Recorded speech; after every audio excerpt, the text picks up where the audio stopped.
Merci pour ce témoignage, merci à Michael Berthelot. Il a fort bien posé finalement le débat, il a montré à quel point l'engagement, parce que c'est un engagement de la collectivité, du Conseil général, était indispensable pour accompagner cette volonté de s'installer. C'est pour vous un choix du droit politique évidemment qui a toute sa valeur lorsque l'on entend ce témoignage et combien finalement de Michael Berthelot vous arrivez à aider, à soutenir chez vous dans votre département.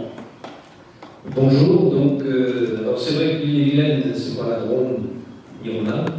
C'est donc un département, c'est le département qui est à l'entrée de la Bretagne. Alors nous ne sommes pas premiers en bio, mais nous sommes premiers en production laitière. Donc chaque élu qui va venir va me faire, je suis premier quelque part. Oui, c'est ça. Voilà.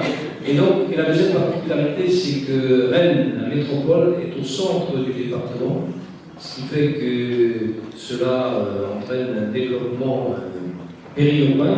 D'ailleurs, on dit quelquefois que le département d'Ille-et-Vilaine devient périurbain. Et donc, la deuxième chose, c'est qu'en 2004-2005, nous avons mis en place un projet stratégique départemental. Et pour la partie agriculture, vous savez que ce sont ce qu'on appelle des compétences facultatives au département. Néanmoins, en complémentarité de ce qu'on appelle la politique européenne, la politique de l'État et la politique de la région, nous avons souhaité, nous, pour la partie agriculture, faire en sorte qu'on accompagne au maximum l'installation et ce qu'on appelle l'accompagnement aussi à la valeur ajoutée en particulier et l'agriculture territoriale. Et vous savez bien que chez nous, le foncier, c'est extrêmement tendu.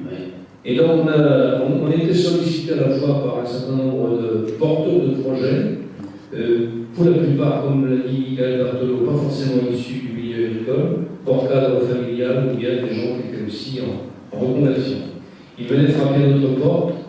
Alors, on a mis en place avec la SAFER. Je pense que tout le monde ici connaît la SAFER bretonne chez nous. Et on a eu un partenariat excellent depuis le départ. Alors, il y avait ça fait avec quelquefois des exploitations de petite taille qui étaient disponibles et nous avions aussi quelques repérages. On a donc dans notre service agriculture une ressource humaine, donc c'est Alain Richaud aujourd'hui qui l'accompagne, qui s'y colle. Et donc, ça nous permet donc d'avoir une certaine efficacité dans toute cette médiation, parce que ça nécessite beaucoup de médiation. Donc, on a eu comme ça une adéquation entre des porteurs de projets qui venaient soit chez nous, soit aussi à la LASEA, soit aussi à la SAFER, et donc mise en place de réserves foncières. Mais pour ce faire, il fallait que ça passe en comité technique SAFER, du département, et ensuite à la SAFER, à la région. Et c'est vrai que notre convention, nous sommes actuellement à la 3e convention tous les 3 ans, fait que nous arrivons assez bien à satisfaire à la fois les porteurs de projets. Nous avons eu maintenant une vingtaine, voilà, un peu plus, presque 30, je crois bien, porteurs de projets. Donc, c'est vrai que les porteurs de projets font également le parcours à l'installation, donc il y a une certaine garantie concernant la capacité professionnelle et la viabilité économique. Donc voilà, sans ce dispositif, il est évident qu'il y aurait des difficultés. Alors, concrètement, nous mettons donc la SAFER achète le bien, et vous savez, il y a des frais financiers, et nous prenons pendant 22 ans les frais financiers à charge à hauteur de 15 000 €. Et on peut dire que globalement, sur 90%, en gros, pour aller vite, des cas, nous avons réussi à mener à terme ces installations. Et c'est vrai que, même si en ce moment il y a un peu de ralentissement, même il y a un ralentissement général sur l'installation, mais il faut savoir que nous sommes descendus en dessous des 200 installations à l'île-et-Vilaine, mais ce qu'on appelait des niches il y a 5 ans, aujourd'hui on dit que 30% des installations, c'est ce qu'on appelle dans les nouveaux marchés, nouvelles filières. Ça devient quelque chose de conséquent. Je ne parle pas, mais je pourrais le faire aussi, du nombre d'emplois que ça entraîne.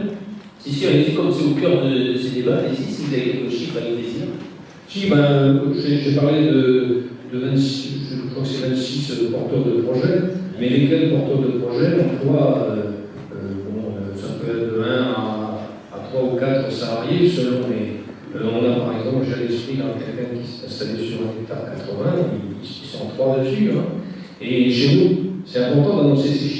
parce que vous savez, c'est la course quand même aux hectares.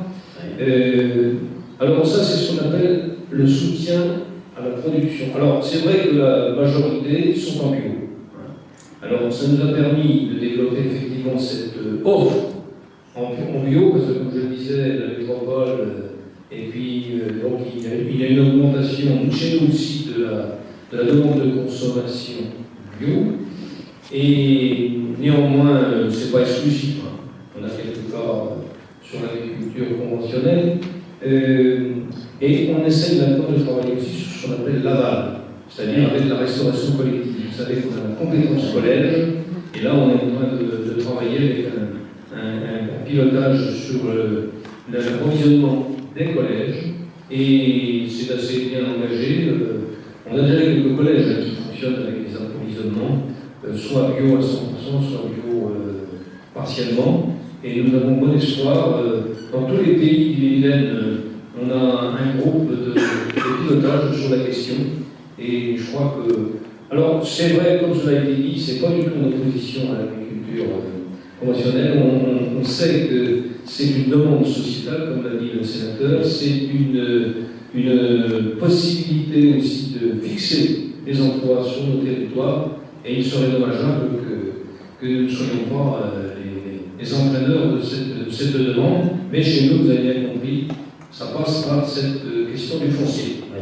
Alors cela dit, comme sur tous les territoires, hein, aujourd'hui au niveau national, on revient évidemment le coût du foncier versus cette disparition progressive, hein, cet émiettement progressif du foncier. Est-ce que cela dit, votre dispositif de soutien, d'accompagnement, vous résumiez tout à l'heure avec la SAFER, pourrait également être porté demain pour avoir une plus grande ampleur par d'autres structures? Je pense par exemple à la Banque publique d'investissement, la BPI, qui pourrait peut-être, est-ce qu'on pourrait imaginer, là je vais m'adresser aux élus de façon très libre, comme ça spontanée, est-ce qu'on pourrait imaginer autour de structures comme la BPI par exemple, que les mêmes mécaniques puissent demain être imaginées, voir le jour pour accompagner la transition écologique de l'économie, pour miser finalement au niveau économique, comme aujourd'hui notre département le fait? Là je pose la question très librement. Comme vous avez vu dans le cas de Michael Berthelot, il y a eu une complémentarité SAFER Terre de Liens. Comme nous en avons quelques cas en Ille-et-Vilaine ou en Bretagne. Alors les banques elles sont bienvenues, bien sûr. Bon, il y a quelques banques alternatives même qui sont présentes aussi sur... Cela dit, la BPI n'est pas une banque comme les autres.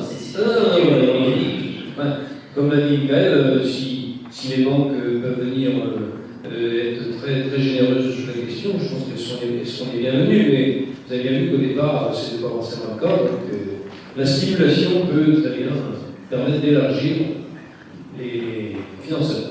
Mais messieurs les élus, Mme Catherine Quéré, par exemple, cette idée que la BPI puisse intervenir, c'est quelque chose que vous avez déjà entendu parler, c'est une idée comme ça qui pourrait voir le jour, peut-être prendre le relais de collectivités certes engagées, mais qui ont aussi chacune, évidemment, une forme de limite.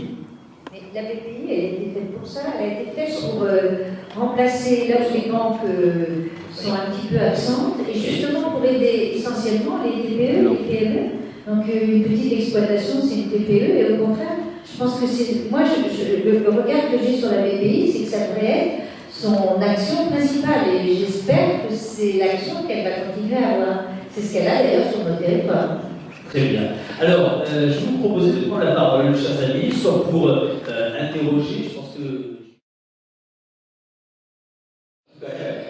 Merci beaucoup. Madame la députée, comme vous avez fait dans ces remarques et au-delà, les exemples que nous venons d'entendre avec des convictions, me semble bien, très profondes, que l'agriculture et l'agriculture bio, là en particulier, était une voie de développement économique, était une voie de développement de l'emploi, parce que c'est extrêmement positif de parler comme cela d'une filière, le bio. On peut en parler sur plein de points, on en parlera tout à l'heure de la nutrition, de tout ce qui concerne la qualité, l'environnement, ok. Mais là, on en parle bien d'une filière de développement de territoire. C'est encore une autre dimension. Alors d'abord, je pense que je vais prendre mes prochaines vacances dans la Drôme, parce que ça m'a fait envie d'y aller. J'ai bien aimé d'abord la façon dont vous avez abordé en parlant de développement durable. C'est-à-dire développement derrière un choix économie, donc c'est quand même extrêmement important, l'économie, et durabilité, donc vous avez parlé d'énergie, de transport, d'habitat, Et je pense que cette vision, pour moi, c'est extrêmement important, c'est un peu la vision que j'essaie de défendre. Alors, je trouve que tout ce que vous nous avez dit sur votre bio-vallée, ça m'a rendu très jalouse, parce que comme disait monsieur, on a toujours l'impression qu'on est précurseur. En 2004, j'ai été élue présidente de la commission agricole de Poitou-Charentes, avec comme slogan, c'était l'excellence environnementale. Nous nous sommes lancés dans le développement de l'agriculture bio, avec des maladresses d'ailleurs, avec des erreurs, des retours en arrière. On avait vraiment l'impression que c'était nous les précurseurs, et je vois que vous aviez beaucoup de longueur d'avance par rapport à nous.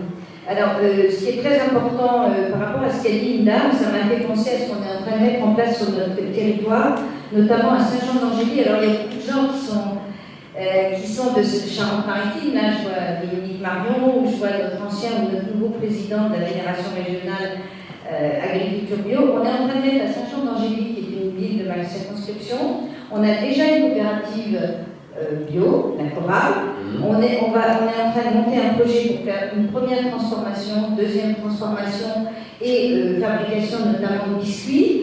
Et si vous voulez, non seulement c'est un développement de la filière bio, mais en même temps, c'est une nouvelle vision, puisqu'il est dit dans ce projet que ce soit les producteurs, que ce soit les transformateurs, que ce soit les fabricants de biscuiterie, que ce soit les distributeurs, la marge sera la même pour tout le monde. Et donc cet état d'esprit aussi, c'est une vision, j'espère que ça va réussir, parce que c'est un vrai gros projet. C'est un vrai challenge, mais c'est vraiment un très très beau projet, et j'espère, avec l'aide de tous, qu'on va réussir ce magnifique projet. Alors il a été dit beaucoup de choses qui m'ont intéressée, notamment plusieurs ont parlé de terre de liens. Moi j'ai découvert terre de liens en 2005 et je vois qu'il y a de plus en plus d'agriculteurs qui s'installent, et je trouve que c'est un état d'esprit magnifique. Sur le portage du foncier, nous le faisons aussi en Charente-Maritime, en Poitou-Charentes, pardon. Alors, les terres, lorsque les terres sont achetées, sont à vendre, des exploitations, la SAFER les achète, c'est la région Poitou-Charentes qui, pendant 2 ans, paye les frais bancaires. Donc, en fait, ça réussit assez bien que je pense que 2 ans, c'est un petit peu court. D'ailleurs, par rapport à ce que disait la personne qui a témoigné là sur le petit film, 2 ans, à mon avis, c'est un petit peu court. D'autres choses qui ont été dites par rapport à... il faut absolument des structures d'accompagnement, et il faut aussi des dynamiques de territoire. Sur mon territoire, souvent il y a des gens qui font du lait bio, mais le lait bio est ramassé avec le lait conventionnel parce qu'il n'y a pas de laiterie, parce qu'il n'y a pas de camion pour les transporter, et ça c'est vraiment dommage. Voilà, donc je pense qu'il faut une convergence de dispositifs. Il faut absolument qu'il y ait grande confiance dans ce qui nous est proposé dans la nouvelle loi d'avenir agricole, mais par rapport à ce qui a été dit sur l'emploi et sur les fameux 52 premiers hectares qui seraient plus aidés, je pense que nous allons travailler sur des amendements, j'espère qu'ils passeront, mais c'est vrai que l'emploi soit oublié, c'est vraiment dommage. Donc voilà, je voudrais vraiment féliciter les intervenants, parce qu'on pourrait parler encore plus longtemps de tout ce qu'ils ont dit, c'était passionnant. Merci beaucoup, on vous remercie par quelques applaudissements. Je voulais saluer la salle.